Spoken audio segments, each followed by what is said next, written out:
Hi guys, welcome back to my channel. This is Adi Achint. Now in continuation of my last video, which was about the border standoff between India and China, here are a few things that I'd like to mention. There has been a lot of discussions in our mainstream media which actually throw up very big names that some of us may not be aware of. For example, the Galwan Valley, the hot springs, Daulat Beg Oldie. Some people refer to the DSDBO road, Pangong Tso, which has the fingers that we've heard so many times over the past few months.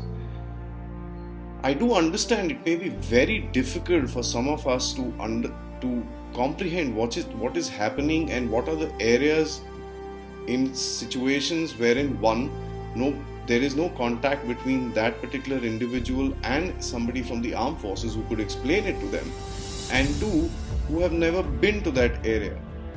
My intent in this video is to break it down in very simple terms for us to analyze what the actions taken by the Indian Army in the past couple of days are and how they affect the entire outcome of the situation.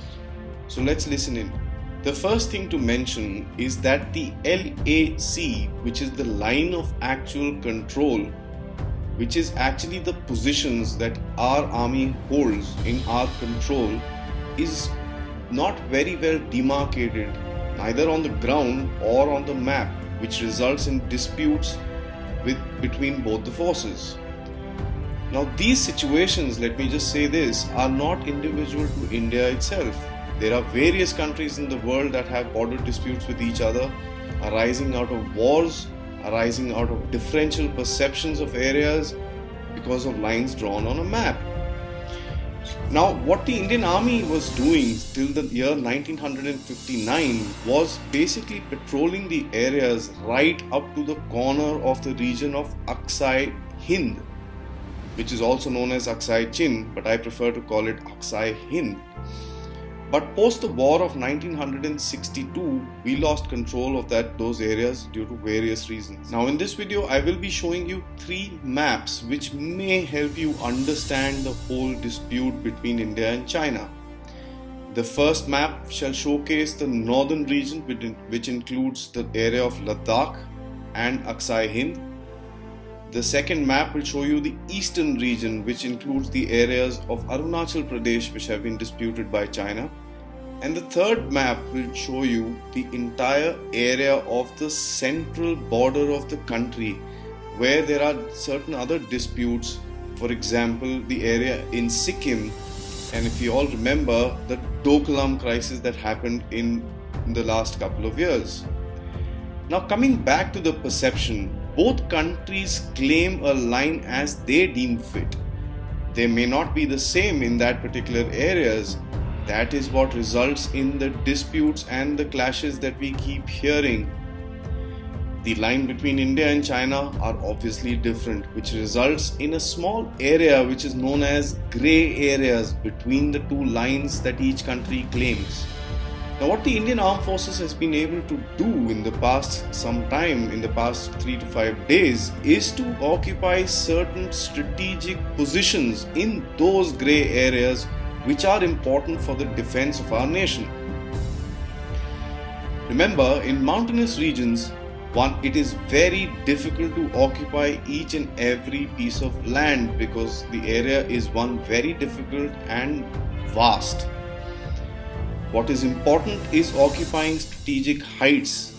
If you remember, a similar example was done by the Pakistanis in the war in Kargil, where they occupied very strategic heights to keep a watch over our National Highway 1, which runs through the northern part of our country.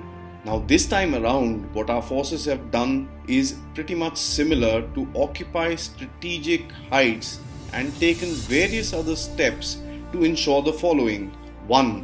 Cover their positions and cover their territories properly. 2. Be in a commanding position in those areas. 3. Be able to easily monitor the other side, which is very critical for us to take actions. 4. To act whenever it requires for us to do so.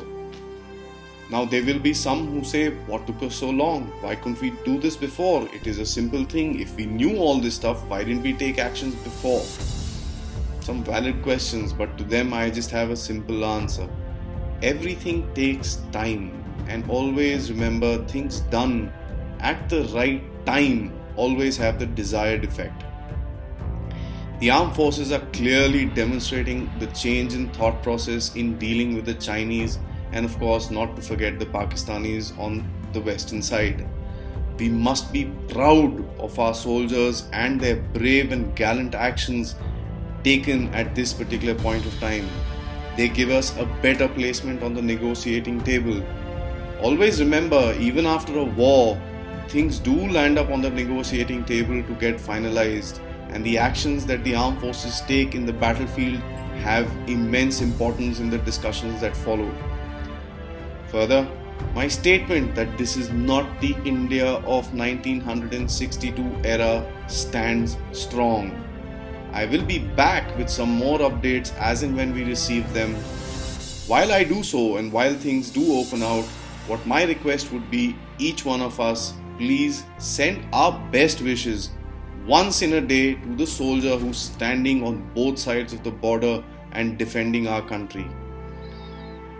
So subscribe to my channel, share my videos with your friends, and let's all once again walk in the footsteps of the Indian soldier fighting various battles in multiple battlefields around the country.